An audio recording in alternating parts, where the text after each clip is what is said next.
నమస్తే. Mood of ఆంధ్రాకు స్వాగతం. 2-3 రోజులుగా డిక్లరేషన్ విషయమై పెద్ద ఎత్తున చర్చనీయాంశం అవుతోంది. తిరుమలకు జగన్ రావాలనుకోవడం, డిక్లరేషన్ పైన సంతకం చేయాలనే డిమాండ్స్ ఇదే సందర్భంలో వెల్లువెత్తడం ఒక ఆసక్తికర పరిణామం. చివరికి జగన్ గారు తన పర్యటనను రద్దు చేసుకున్నారు.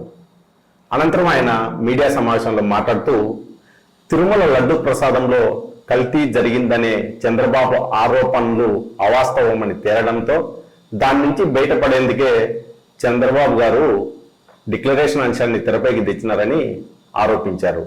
ఈ నేపథ్యంలో అసలు డిక్లరేషన్ అంశం ఎందుకు ఇంత పెద్ద ఎత్తున వివాదమైంది అనే విషయమై ప్రముఖ రాజకీయ విశ్లేషకుడు పురుషోత్తం రెడ్డి గారిని అడిగి తెలుసుకుందాం.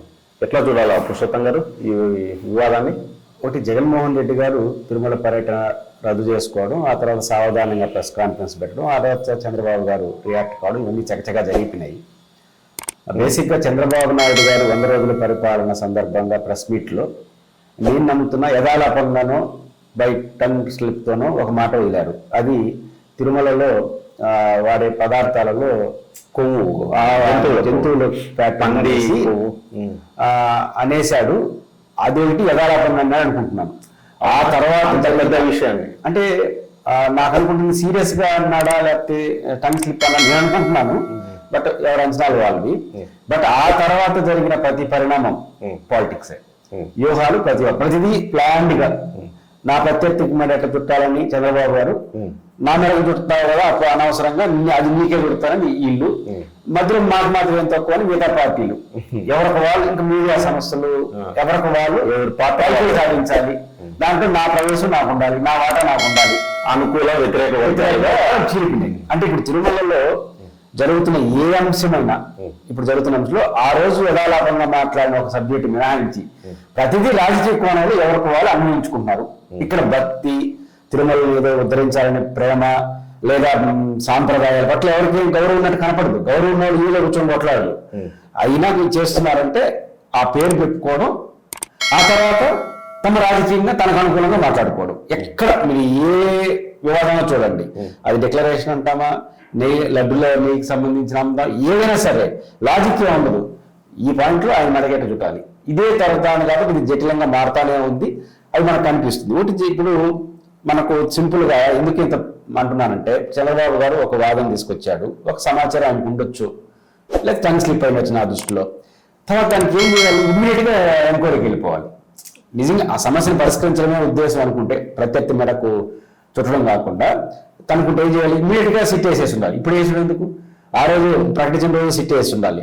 సిట్ వేసేసి ముందుకు వెళ్ళిపోయి, లేదా సిట్ వేస్తా లేదా ఇంకొక జ్యుడిషియల్ ఎంక్వైరీ చేసేసి వెళ్ళిపోవాలి. మన సింపుల్ రామారెడ్డి గారు పాయింట్ ఏంటంటే, అందరూ ఇక్కడ తిరుమలలో ఉన్నంతలో బ్యూటిఫుల్ ఆర్గనైజేషన్ చెకప్ ఉంది. అంటే అడల్టరేషన్ జరిగిందా లేదా చూసే వ్యవస్థ, దానికి ఒక సిబ్బంది, దానికి ఒక వ్యవస్థాగత ఏర్పాటు, చిన్న చిటుకుమన్న బయటకు వచ్చేంత గొప్ప వ్యవస్థ అది ఉంది కదా. లేదని చంద్రబాబు గారు అంటున్నారు. వెరీ సింపుల్ అంటే ఆర్డర్ సెట్ ఇచ్చాడని సీఓ ఇచ్చిన రిపోర్ట్ అది ఉంది కదా. మనకు తెలుసు కదా, తిరుగుతానికి ల్యాబ్ ఉంది. లేనిది ఏంటంటే అడల్టరేషన్ గుర్తించే ల్యాబ్ ఉంది. దాని మైక్రో లెవెల్కి వెళ్ళి ఇది ఆవు ఉందా సమగ్రంగా ఇది టికెట్కి అవసరం లేదు. నా నామ్స్ అనుకూలంగా లేదని గుర్తించేస్తే ఇంకా దాంట్లో ఏముంటే వీళ్ళకి ఎందుకు? అదొక ల్యాబొరేటరీ కాదు కదా టీటీడీ. తనకున్న రూల్స్ ప్రకారం వస్తువులు ఉన్నాయా లేదా కట్ చేసి పంపించేసినారు. దాంట్లోకి వెళ్ళింది. ఇది మొదటి అంశం. నేనేమంటానంటే, ఇంత అద్భుతమైన వ్యవస్థ గురించి అందరూ మాట్లాడుతున్నారు. ఈ దేశంలో మనందరూ హిందువులే. ఏ పవిత్రమైన హిందూ దేవాలయంలో వాడుతున్న నేను ప్రశ్నిస్తున్నారా? లేదు. ఏ దేవాలయం తీసుకున్న భారతదేశంలో అంటే అది కరెక్ట్గా ఉన్నట్ట? అవసరం లేదేమో.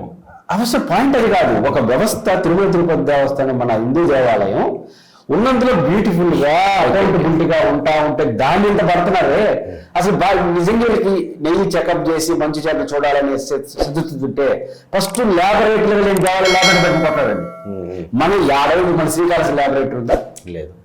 పాలు, నెయ్యి, నమ్మకం అవన్నీ బాగుంటాయి. మన కాణిపాక ఆలయంలో ఉందా? ఈ దేశంలో అయోధ్య ఆలయం ఏ ఆలయం కన్నా మనకు నెయ్యి బాగా వాడే అయ్యప్ప స్వామి ఉన్నాయా? నాకు తెలిసి ల్యాబొరేటరీ ఉన్నాయని అనుకోలేదు. అంటే ల్యాబొరేటరీలు పెట్టుకొని సిస్టమ్ పెట్టుకొని ఒక వ్యవస్థ నిర్వహిస్తున్నట్టు టీటీడీ మీద ఇంత నిందలేస్తున్నారే, ఇవన్నీ లేచేటప్పుడు నిజంగా మీరు ల్యాబొరేటరీ తయారు చేయాలనుకున్నప్పుడు ప్రధానమైన మినిమం నెయ్యి వాడే ఆలయాలంతా ల్యాబొరేటరీ పెట్టండి, చెకప్లు చేయండి. లేకపోతే సెంట్రల్ గవర్నమెంట్ ముందుకు వచ్చి ఒక పెద్ద ల్యాబొరేటరీ నుంచి చెకప్ చేసి పంపించండి. బాగున్న వ్యవస్థ మీద రాళ్ళు వేస్తారు, లేని దాని గురించి మాట్లాడారు. ఇది దళతనం కదా ఇది. కాబట్టి నెయ్యి కల్తీ ఇవన్నీ రాజకీయపరమైన అంశాలుగా మారిపోవడం వల్ల వచ్చిన సమస్య తప్ప ఇంకోటి కాదు. ఏది డిక్లరేషన్ కూడా డిక్లరేషన్ ప్యూర్ పాలిటిక్స్. ఎందుకంటే జగన్మోహన్ రెడ్డి గారి డిక్లరేషన్ గురించి అడుగుతున్నారు. మామూలుగా అది 17వ కంపార్ట్మెంట్ లో ఉండేటువంటి ఆ బుక్ ఆ పత్ర దాని నామ్స్ ని తీసుకొని తిరుమలలో ఎందుకు అంటించాలి? ఇప్పుడని చూసినామా మనం? లేదు. రెండో, తిరుమలలో సాంప్రదాయాలు కొన్ని ఉంటాయి, నిబంధనలు కొన్ని ఉంటాయి, రూల్స్ కొన్ని ఉంటాయి. ఉదాహరణకు కరుణాకర్ రెడ్డి గారు మనం చెప్పారు, మా ప్రభుత్వం వచ్చిన తర్వాతనే శ్రీవారి ఆలయం చుట్టూ ఉన్నటువంటి మాడ వీధుల్లో చెప్పులు నిషేధించాము అన్నాడు. అంటే దాని అర్థం ఏంటి? అంత ముందు వేసుకునేవారు కదా, అంతే కదా, సింపుల్ లాజిక్. 2, ఇదే తిరుమలలో నందమూరి తారక రామారావు గారు 1987లో ఈ జీవో తీసుకొచ్చాడు. ఓకే, అంత ఇది 200 సంవత్సరాల చరిత్ర టీటీలో అంతకుముందు లేదు కదా. లేదు. అంటే మనం తీసుకొచ్చిన కొన్ని నిబంధనలు ఇవి. ఉదాహరణకు దైవ దర్శనాన్ని పోయి పంచి కట్టుకొని పోవాలి, మనం తీసుకొచ్చుకున్నాం. ఇది అనాదిగా ప్యాంట్ షర్ట్ వేసుకుని పోవాలి, నేను పోలేదా? ఇప్పుడు ఖచ్చితంగా సేవల వరకు మరి సర్వదర్శనంలో పోయేవాళ్ళు మామూలుగా పోవచ్చు. అంటే కొన్ని నేను సాంప్రదాయాలు తప్పట్ను, మనం ఏర్పాటు చేసుకునే సాంప్రదాయాలు మనం గౌరవిద్దాం. కానీ దాన్ని దేవుడే సృష్టించినట్టుగా మీరు ఒక అపవాదం వేసేసి దీన్ని కుదరదని రాజకీయం అంటున్నాను. రెండో కోణం, ఈరోజు తిరుమలలో డిక్లరేషన్ ఉంది. నిజంగా ఇవి అందరికి సిద్ధశుద్ధి ఉంటే జగన్మోహన్ రెడ్డి ఎప్పుడు వచ్చినప్పుడు అడ్డుకోవాలి. ఈ రోజు ఎందుకు అడ్డుకుంటున్నారు? అడ్డుకునే ప్రయత్నం చేసినారు. జగన్మోహన్ రెడ్డి గారు హిందూ కాదు, ఆయన హిందూ కానప్పుడు ముఖ్యమంత్రి కలిసినప్పుడు ఎందుకు అడ్డుకోలేదు మీరు? ఆయన అడ్డుకోగలరా లేదా, దట్ ఈస్ డిఫరెంట్. ప్రొటెస్ట్ తెలియజేయాలి కదా. ఈ బీజేపీ వాళ్ళు, ఈ సాధువులందరూ జగన్మోహన్ రెడ్డి గారు, నరేంద్ర మోడీ గారు పక్కన తండ్రి కొడుకులాగా ఆప్యాయంగా గుడిలోకి వెళ్ళినప్పుడు ఎందుకు వద్దని చెప్పలేదు? ఇదే జగన్మోహన్ వాళ్ళ సమాధానం చెప్పాలి. మొన్న అనిత గారు వచ్చినారు, ఆమె నేను క్రిస్టియన్ అని ఆమెని సంతకం పెట్టమని అడగట్లేదు, మీకు మీరు వివాదం సృష్టించుకున్నారు కాబట్టి అడుగుతున్నా. మరి ఆమె ఎందుకు అడగలేదు? బోర్డు సభ్యత్వం కూడా ఇస్తే మీరు మళ్ళీ తీసేసి ఆమె క్రిస్టియన్ అని రికార్డుగా లేదు. కానీ ఇది వివాదం అవుతుందని ఆమె పాపం ముందుకు వచ్చి నేను క్రిస్టియన్ కాదు, నమ్మతాను, బట్ మీరు వివాదం నేను ఎందుకు కారణం రాజీనామా చేసింది. పాపం ఆమెను అభినందించాలి. ఇప్పుడు ఆమె వచ్చినప్పుడు ఆమె ఓకే నేను అభినందిస్తా, వీళ్ళని అడుగుతున్నా. మరి ఆమె ఎందుకు అడగలేదు డిక్లరేషన్ ఇవ్వని? 2, ఇప్పుడు తెలుగుదేశం పార్టీ నష్టం అర్థం. మీ మంత్రి రావచ్చా? పోనీ జగన్మోహన్ రెడ్డి గారు ప్రతిపక్ష నాయకుడు ఉన్నప్పుడు ఎందుకు అడ్డుకోలేదు? అప్పుడు కూడా వివాదం చేసినారు. ముఖ్యమంత్రి కొన్ని ఛానల్ చెప్తున్నారు, ఏమని చెప్తున్నారు? జగన్మోహన్ 5 సార్లు పట్టువస్త్రాలు సమర్పించాను, ఆ పనులంటే అధికార దుర్వినియోగం చేసినాం అంటున్నాడు. ఓకే, 5 ఏళ్ళు అధికార దుర్వినియోగం చేసినాడు. అంతకుముందు ప్రతిపక్ష నాయకుడు 2 సార్లు వచ్చారు, చంద్రబాబు గారు అధికారంలో, మీరు అడ్డుకోవచ్చు కదా.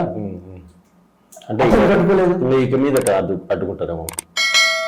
అడ్డుకుంటారు లేదు, మీ ఇష్టం. ఇప్పటి వరకు మీ గత చరిత్ర అంతా బీజేపీ వాళ్ళది కానీ తెలుగుదేశం పార్టీ వాళ్ళది కానీ జగన్ రాజకీయంగా అప్పుడు కూడా సోనియా గాంధీ చేసినారు, జగన్మోహన్ రెడ్డిని చేస్తున్నారు, మిగతా ఎవరు చేయట్లేదు. అంటే వాళ్ళే కదా నాయకులు. అంటే మీ రాజకీయ ప్రత్యర్థి మీద యుద్ధం ప్రకటిస్తున్నప్పుడు రాజకీయమే కదా. నువ్వు రాజకీయం చేసినప్పుడు ఇంకో రాజకీయ నాయకుడు రాజకీయం చేయకుండా ఇంకేం చెప్తాడు? ఇంకా బీజేపీ నాయకుడు ఇంకో ప్రశ్న కూడా సమాధానం చెప్పాలి. దేనికో సిబిఐ చేస్తారు కదా, మరి దీనికి ఎందుకు ఇప్పుడు సిబిఐ? 140 కోట్ల మంది హిందువుల మనోభావాలు. అంతేందుకు జగన్మోహన్ రెడ్డి గారి ప్రభుత్వంలో అంతర్వేది రథం దగ్ధం చేసినప్పుడు సిబిఐ కావాలని లెటర్ రాసినారు, ఇంతవరకు యాక్సెప్ట్ చేయలేదు. అంటే హిందూ దేవాలయాల రక్షణ కోసం ఉన్నామని చెప్పిన వీళ్ళు హిందూ దేవాలయాలపైన దాడి జరిగిన సందర్భంలో తనకు తాను సిబిఐ ఏమంటే జగన్ ఇప్పుడు జరిగినా ఏమి సిఐడి వేస్తే తప్పే ఉంది అని మాట్లాడతారు. మీ నాన్న అధికార దుర్వినియోగం అని సర్టిఫికేట్ ఇచ్చుకుంటున్నారు. కానీ ఇవన్నీ చూసినప్పుడు రాజకీయ కోణం జరిగింది. ఖచ్చితంగా అది లబ్ధి వివాదమైనా ఇది రాజకీయ కోణం. ఈ రాజకీయ కోణంలో ఇట్లా ఉంటే అది ఎవరికి ఓపిక తగ్గిపోయేంత వరకు వాళ్ళు ఇట్లా చేస్తారనిపిస్తున్నారు. అంటే దీనికి ఎండింగ్ ఉందా? వాళ్ళిద్దరి చేతిలో ఉందంటారా? ఎండింగ్ జగన్ ఫస్ట్ చంద్రబాబు గారి చేతిలో ఉంది. ఆయన వైఖరిలో మార్పు వచ్చి దీన్ని ఎక్కడో ఒక మధ్య మార్గంగా పరిష్కారం చూపిస్తే తప్ప పరిష్కారం కాదు. ఈ పరిస్థితి ముగించేటప్పుడు కూడా నేను జగన్మోహన్ రెడ్డి మీద 4 రాళ్ళు వేసేసి ముగిస్తానంటే ఆయన 8 రాళ్ళు వేయడానికి ట్రై చేస్తాడు. అంతే. రాజకీయాలు అంతే కదా. అంటే ఏం తప్పడదాం కాబట్టి ఫస్ట్ స్టెప్ చంద్రబాబు గారే క్షమాపణ చెప్పమని, తప్పు ఒప్పుకోమని కృష్ణారావు గారు నిరూపించండి, లేకపోతే క్షమాపణ చెప్పాలన్నాడు. నేను అంత పెద్దవాడిని కాదు, క్షమాపణ వద్దు ఏమొద్దు, ఉందాగా గౌరవప్రదంగా ఎవరు క్షమాపణ చెప్పాల్సి జరిగిపోయింది. ఒకటి నమ్మకం, అక్కడ ఎట్లాంటిది అపప్రదం జరగలేదు అని మన నమ్మకం వచ్చేసింది. కానీ బాధపడాల్సిన అవసరం లేదు. అందరూ కలిసి ఒక నిర్ణయానికి వచ్చేసి ఎవరికి వాళ్ళు ఉత్తరాగిపోయి ఒక కమిటీ వేసేసి మీరు సిట్టు కొనసాగిస్తారా, లేకపోతే జ్యుడిషియల్ ఎంక్వైరీ వేస్తారా, లేకపోతే మాజీ ఈఓలతో మాజీ జేఈఓలతో కమిటీ వేసుకుంటారా, దీని ఒక ముగింపు కలిగి భవిష్యత్తులో ఇట్లాంటి వివాదాలు రాకుండా చూసుకోవాల్సిన చర్యలతో ముగించేస్తే ఇది పరిష్కారం అవుతుంది.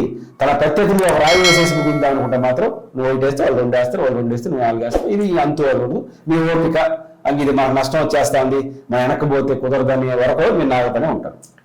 ఇప్పుడు ఈ మొత్తం వివాదం రాజకీయ రంగం పులుముకుంది కాబట్టి దానికి ఒక ముగింపు కూడా రాజకీయంగానే చేయాలనేది పురుషోత్తం రెడ్డి గారి అభిప్రాయం.